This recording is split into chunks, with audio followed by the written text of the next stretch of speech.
This is the Lone Crater YouTube. We hope this video helps. You have ingredients ready, now act.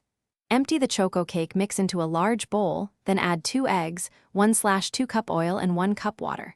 Use the package-specified liquid if different because ratios change texture. Whisk briefly to combine, stop when dry streaks disappear.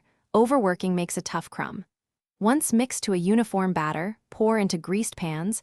Make sure batter sits level so baking is consistent across the pan. Now focus on texture and timing. Mix on medium for about 1 to 2 minutes, scraping the bowl twice. This makes a uniform batter without developing gluten. Once poured, tap the pan on the counter to free large air bubbles. Slide the pan into the center of the preheated oven and bake 25 to 35 minutes, shorter for shallow pans, longer for dense trays. Check doneness with a toothpick or probe. A clean or slightly moist crumb means it's ready.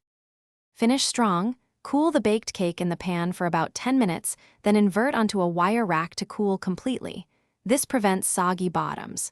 Make sure the surface is under 85 degrees before frosting, because warm cake melts icing. Store sealed at room temperature for 2 to 3 days or refrigerate for longer.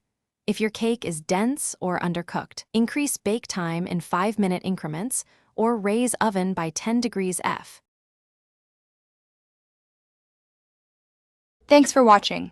Consider subscribing if we helped you.